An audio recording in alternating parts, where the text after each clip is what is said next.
this video, I'm going to be sharing with you these 6 Revit tools or options that you didn't know about. I'm going to first show you how to use Revit Project Thumbnails, then how to use temporary view properties, how to use match properties, how to set up selection sets, how to use most recent used types, and then saving the best for last, I'm going to be showing you how to use the snap mid between 2 points. Let's go. Now quickly, before we jump into Revit, I would just like to ask you to check out my website, balkanarchitect.com. I'm going to link it up in the cards above and then also down in the description of this video. If you're serious about learning Revit, that's definitely the best place to be, with over 140 hours dedicated to all of the interesting and complex topics in Revit. Now, without any further ado, let's jump straight into Revit. And here we are in Revit, and the first step is going to be to set up a thumbnail. So when it comes to Revit, when you save a Revit file, what you're going to notice is that it's going to look like this. Now, sometimes you're not going to be sure which project is which, and it's a little bit more difficult to search by name than it is visually by looking at the image. Now, if I select this project and then open up details, you can see the thumbnail here, and then also you can see the thumbnail if I change the view type to large icons, and here I can see this office building project. Now this project, it looks like this, and then why is it displayed here just like this with a is this a title block or something? Whatever. So this is really annoying. I want it to be clear which project this is. So what I'm going to do is I'm just going to find here in my 3D views my most representative view, and I think it's this one, and I'm just going to be using that one for my thumbnail. Now you adjust the thumbnail when you go here to the file menu and then you go to save as, project, and here I'm just going to rename this one by adding -u. And then before I hit save, I'm going to go here to options, and then in options menu we have the thumbnail preview option. So by default it's going to be set to active view or sheet, so whichever thing you have active, it's going to use that. Now I don't want that, I want to specify this as my main 3D view, and then when I click OK and when I save this project, it's going to save it. And then here, if I can just get rid of that, when I open up a folder, as you can see, it's going to look like this. This is way more representative of my project, and I can easily select it by clicking on that icon and figuring out which project that is. Also, this icon will display, or this thumbnail will display here on the home page. As you can see, this is the old one, this is the new one. The new one is a lot clearer on what's going on and which project this is. Moving on, the next step that I want to share with you is the temporary view properties. So when it comes to working in Revit, you obviously have certain view properties set up, and in some cases you might want to change some of those view properties so you can work on your model a bit easier. Now the issue with this is that you perhaps don't want to mess all of the view properties up, but you still want to change them. So for those situations, we have the temporary view properties. It's this button located here on the bottom. When you click that, it's going to have a couple of options. So you can either enable temporary view properties, or you can apply a temporary template for this, or a view template. So let's first use this setting. So it's just going to give you this little window just indicating that the temporary view properties is turned on. Then when you go to visibility graphics overrides, for example, so if I open this up and then say, okay, let's say I don't want to show walls, I want to see inside of the building. Well, I can just see inside of the buildings. I can turn off other things. I can change things here. So for example, for my doors, I can say, okay, I want all of my doors to be in a certain pattern. So let's give it a solid pink pattern or something like that. Let's test this out. Okay, so it's showing me all of the doors. Okay, this is well and nice. Now I just want to go back, and I'm not really sure which settings I've changed, but luckily I was using temporary view properties. So now when I go back here and just restore the view properties, well, it's going to go back to the original one, and the temporary properties which I applied are gone. Now the second option, as I said, is the template. So you can just select this and then it's going to bring up your view templates. So for example, I can select this export to civil engineering template. As you can see, it has all of these settings. So it has a whole set of properties. So if I now click OK, as you can see, it's going to pretty much reduce this model to a structural model. So now I can play around with that.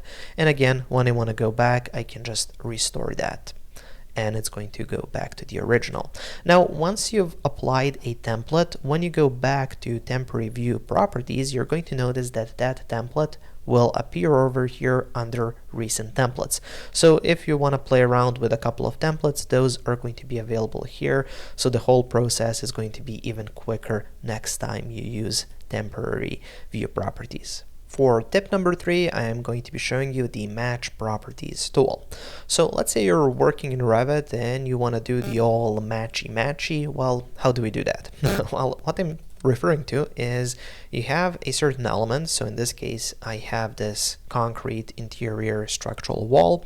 And let's say I want to have a few more of those here in this building, perhaps this one and this one. Well, I would have to select one of these walls and then go to the properties, and then I would have to search, well, which wall is that? Well, let me select it first, then see the name, then I have to select this one, then search for that name, and it's just a long process. So alternatively, you can just go here to the Modify tab, you can use the Match Properties, even quicker, you can use the shortcut MA. You just select the wall that you want to match to, you select the walls you want to match, and that's it. You can select multiple ones, you can select just one, it's up to you, and then you just hit the escape key a couple of times and it's going to go away. Now here, when I open up this menu or when I hover over it, it's going to say that it matches the type of an element to another. So you might think, well, this is only referring to the type properties, the ones that are here under the Edit Type menu. However, it's not so. So for example, here I have this door, it has this panel angle, it's set to 0. Here I have one that has the panel angle set to 45. Panel angle, this is an instance property, it's not a type property. Well, if I go here to Match Properties, and go with this one and just match it to this one and this one and this one, as you can see, it's going to close the door. So even though it's an instance parameter, the match properties will work on that as well. It's not only going to change the type, it's going to change the properties as well. So that's just something to keep in mind. Moving forward, our tip number 4 is to use selection sets. So when it comes to selecting elements in Revit, when you have to select multiple items, it can be really tedious. So I select one, then I hold the control key, then I select something else, then this one, then here I have to use the tab key, so I use the tab key, and then once I find it, I then have to hit the control key, then select that, then when I want to remove that or remove something, hold the shift key, then remove, and then one accidental click without the control or shift key and your selection is gone.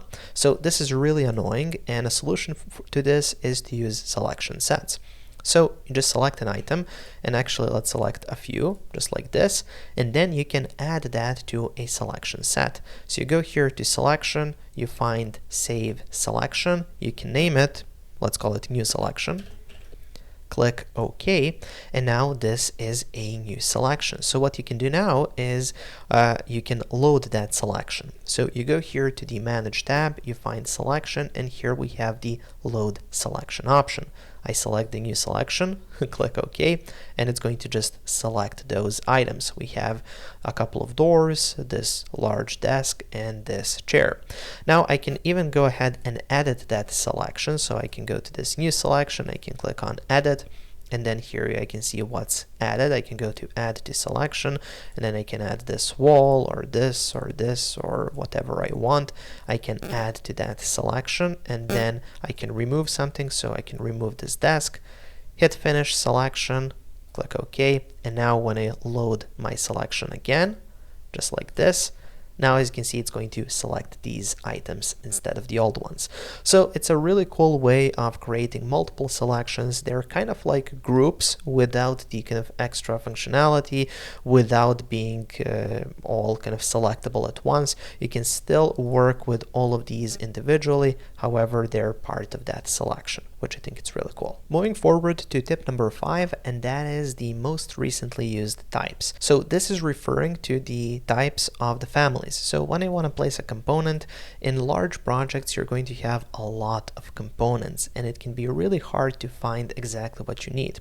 However, in a lot of cases, you're only going to be using a few at a time and then placing them all around the model. And for that, we have the most recently used types. So here you can see this is a list of the most recently used types that they have used in this project. So it's here, so I can just select it and place it. So I want to put this RPC mail, I can just place it there just like that, and that's how that works. It's just going to save you some time from searching through the types and finding the exact one. And finally, as I said, I saved the best for last, and the best tool or tip is going to be the snap between 2 points. So in a lot of cases, you want to place something kind of smack center of the room or in between 2 items. So in this case, let's say I deleted this and I want to place a large desk or a table here just in the middle of this room. Well, if I go to component and then if I search for that table and then pick out the one I want, so for example, let's say I want to use this one, hit the space key, it's really hard for me to figure out where the center of this room is. However, what I can do is I can actually use a snap. So I can right click, go to snap overrides, and then find snap mid between 2 points. You can also start this by using a shortcut SR. Now I'm just going to find the center of this wall here, go to the other side, and as you can see, it's just going to place this exactly in the middle in between those 2 points. Hit the escape key a couple of times, and now I know that when I go and measure this from one side to the other, it's going to display the same value, as you can see, from one side of the wall to the other side of the wall when it comes to edges of this desk. So I think this is a really cool tool. I only found out about it recently, which is really annoying because I could have used it a long time ago. So I hope I have helped you with these tips. And also, if you want to get access to all of my Revit project files like this office building here, well, you can find all of that on my Patreon page, which I'm going to include a link to up in the cards above and then also down in the description of this video. Thank you for watching, guys. Make sure to check out my website, balkanarchitect.com, for more Revit courses. There I have over 120 hours of content, and I'm adding more each week. Make sure to subscribe for more videos, and also I've added a video over there that might interest you as well.